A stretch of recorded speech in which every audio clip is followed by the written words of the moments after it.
L'homme ne vivra pas de pain seulement, mais de toute parole qui sort de la bouche de Dieu. Voici votre moment de méditation quotidienne.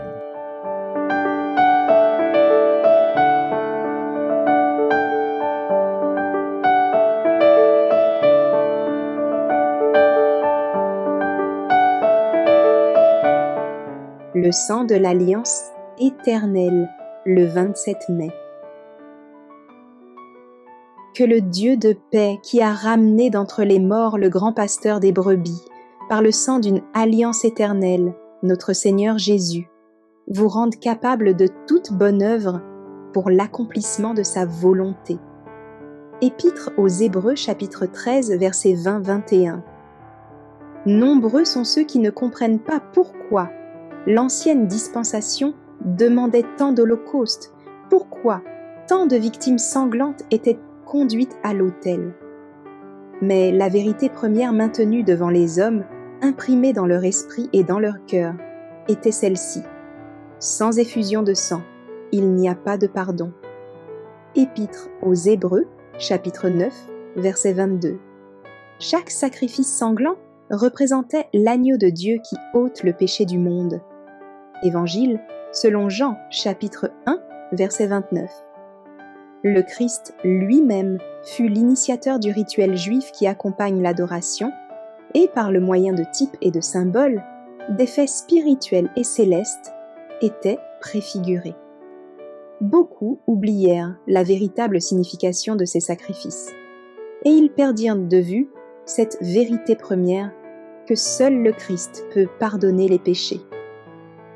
L'abondance d'holocaustes, de taureaux et de boucs sanglants ne pouvait pas effacer le péché.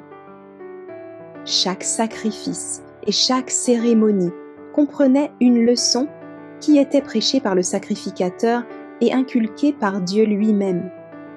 Cette leçon était que seul le sang du Christ rend possible la rémission des péchés.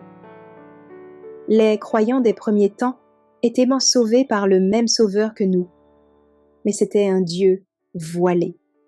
Ils voyaient la miséricorde de Dieu exprimée par des images. Le sacrifice du Christ est le glorieux accomplissement de toute l'économie juive. Lorsque le Christ, offrande immaculée, baissa la tête et expira, lorsque la main cachée du Tout-Puissant déchira en deux le voile du temple, une ère nouvelle s'ouvrit. Maintenant, tous peuvent s'approcher de Dieu par les mérites du Christ. C'est parce que le voile a été déchiré que les hommes peuvent s'approcher de Dieu. Ils n'ont pas besoin de prêtres ni de sacrifices. Chacun a l'entière liberté d'aller directement à Dieu par l'intermédiaire de son Sauveur.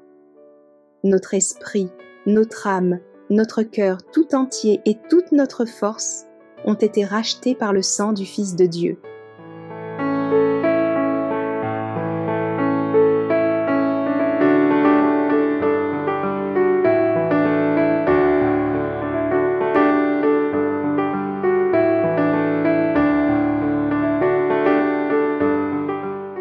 Merci d'avoir écouté cette présentation. Assurez-vous de nous rejoindre demain pour votre moment de méditation quotidienne avec lereste.org.